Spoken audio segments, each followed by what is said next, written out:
He calls himself a wizard, turning art into rituals, listening to nature's whispers. Now let's step into his world and feel the magic unfold.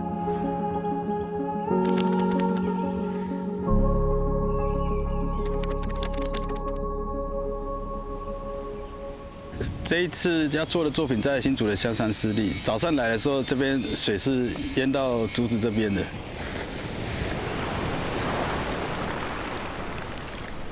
在这种环境下工作，就一定要看潮汐时间表。现在是正在退潮的时候，还没有到最干潮。今天最干潮的时间会是在3点半或3点39的时候，是最干潮的时间。趁现在把一些基础作业赶快抢时间把它做掉。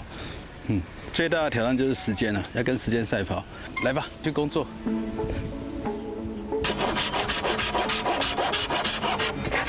这种有机的造型急不得，一根一根来，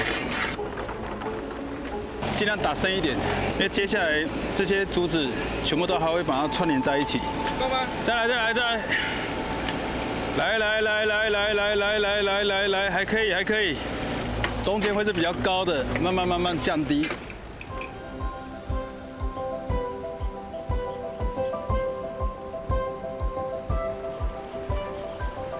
这件作品我把它取名叫做“巢与巢”，给这边生物的，还有这边小朋友啊，一个巢穴，一个栖地在这里，跟这边的潮汐一起对话，所以大概有半天的时间它是在水里的。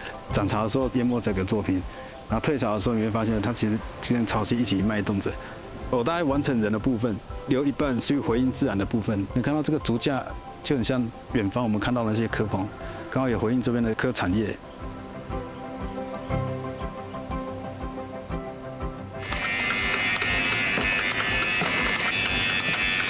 惠芝他是一个很拼命的艺术家，因为凡事都亲力亲为。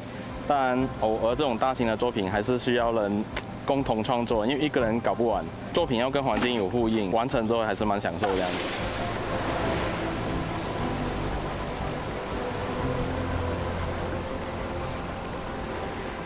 所以跟环境一起工作的时候，会觉得比较有成就感，比较快乐。但是一定不是一开始的时候，第一天、第二天都大概是在你适应我，我适应你的时候。后来渐渐，大家才会找到彼此的脉动、彼此的律动，那时候会比较和谐。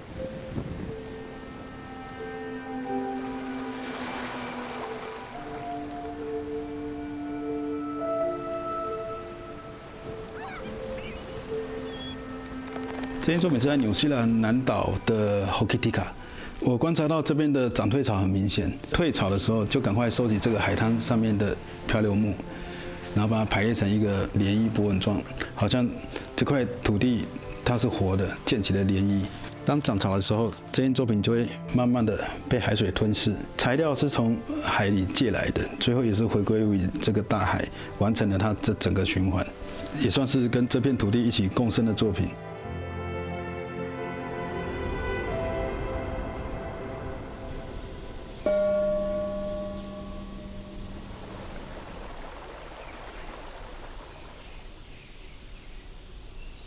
这边呢，它其实是关渡自然公园的海岸林区，这边刚好是我收集藤蔓的地方。哦，你看这个孟加拉榕，超夸张的，像气根从天上长下来，然后落地，整个哇变得粗壮。这一次在关渡的这个作品呢，概念就是从这个气根来的。这边的湿地生态环境啊，那种生命很坚韧。第一个想到的就是榕树。我觉得榕树应该是这边长得最久的树吧。那我就想说，有没有可能把这些气根呢，像是制作一件作品，盘旋在一起，然后形成一棵大树。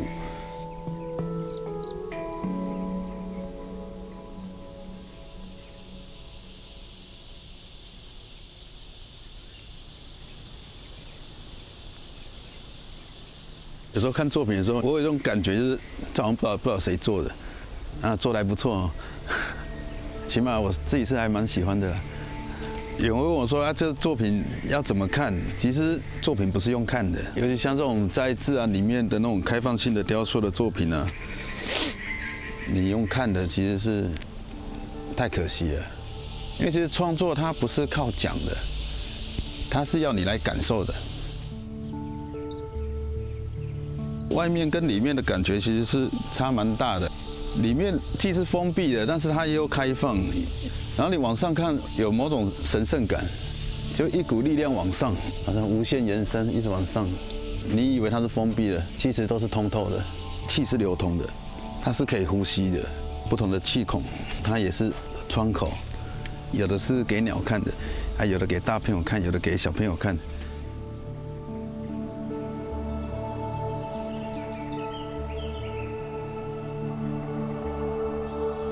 长大之后会蛮怀念过去小时候比较常接触，比如泥土的味道啊，牛角的触感啊，或是抓蟋蟀啊。但是在现代社会，尤其是在都会里面，其实这种东西是很难看到的。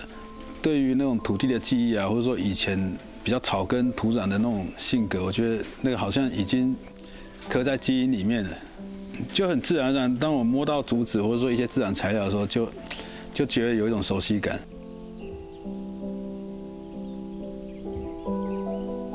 当群众在过来看到这件作品的路径上，作用它已经达到了，因为它已经引导观众走进自然里面，然后去跟自然去做互动。自己进来，你才可以知道说什么东西才是叫互动。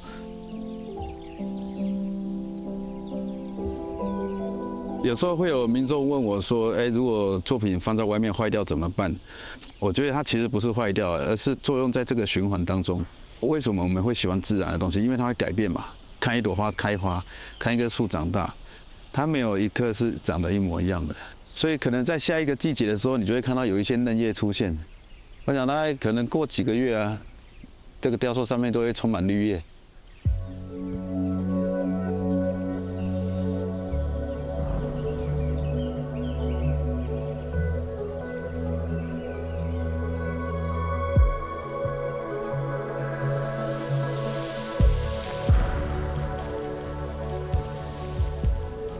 这一件作品，我把它取名叫做水种子，大部分都是使用这边台风过后的漂流木。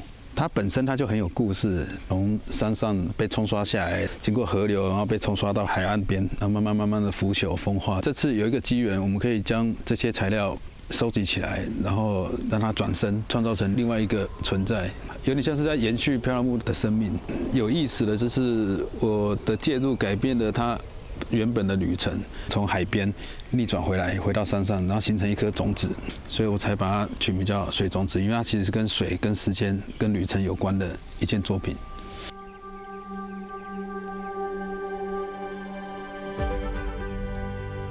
漂流木它没有一根是长一样的，被水长时间冲刷的痕迹，制作的时候就有点像是在玩游戏啊，不停的堆叠，找到适合它的位置，固定它。我选择用竹子去做里面的表面，竹子它其实比较属于是山的材料，漂流木它又是属于海的材料，把山的属性跟海的属性把它在这边交汇在一起。山里面有一种安定，然后海的话它是非常放的那种开的感觉。窗户我是把它设计成像一个雨滴状的窗口，面向过去那边其实就是大海，那这一边的方向它其实就是山。这个轴线过去是从山到海，山海之间的交汇处吧。当人在里面的时候，外面很多声音都被屏蔽掉了。我很喜欢创造一个空间，然后人可以进去短暂停留的一个空间，因为它会有一种安定感，好像我们也是这个种子的一部分。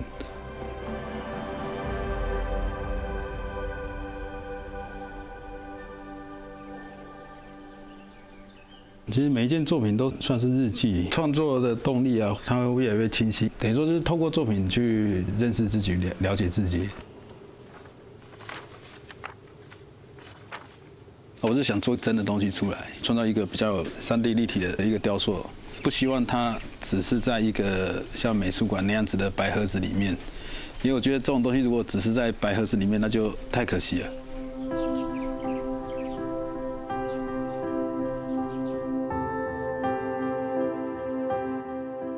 水里浮的系列，日本有一个学者，他对水做了很多实验，放音乐给水听啊，将人类的意识灌注到水里面。我们就有这个想法，说可以在世界的水域上面为水发声，用艺术的方式去拥抱水这个最神秘的物质。第一件在保加利亚，然后后来我们又继续发展，然后这第二件是在日本的长野县，后来又到了北海道。这件就是在新北湿地，那像这个是在那个 Puerto Rico， 算是高尔夫球度假村里面的一个作品。这个很好笑，做完的时候才发现说，哦，里面有鳄鱼。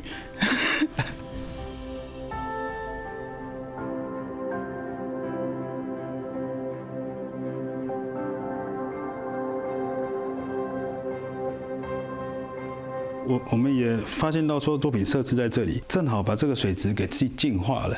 这也是我们觉得蛮神奇的一个事情，就是作品它其实真的是可以改变这个生态，用艺术的方式拥抱世界的水域，希望说这个水里浮的系列可以继续下去。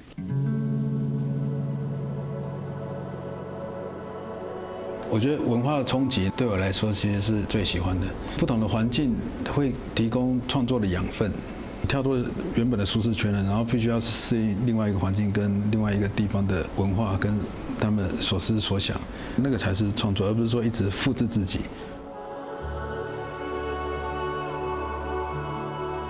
进入到 AI 的这个时代，自然艺术这种东西，它其实绝对不太可能被取代。情感的层面，你整个物理身体要进入，还有所谓的共情，这 AI 不见得可以模仿得出来。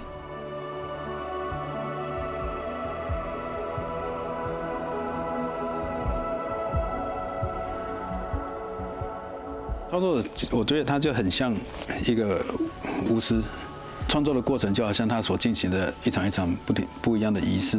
作品就有点像他完成了一个桥梁，形成了一个界面。巫师也是这样子啊，跟上天对话，连接不同维度的精神层面的东西。环境艺术它其实不是为了人而存在的艺术，它是为了这块环境或是地球才存在的艺术。Land Art 才会有一个名词叫 Earth Art， 看那边的自然环境是什么，那我再去回应它。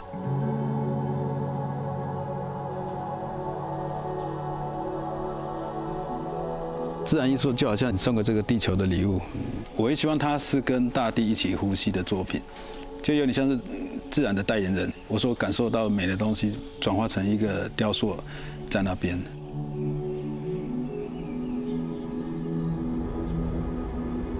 If land art is a living sculpture, then we should learn to see its beauty in every fleeting moment. Take a quiet moment to reflect. The artwork may be speaking to you.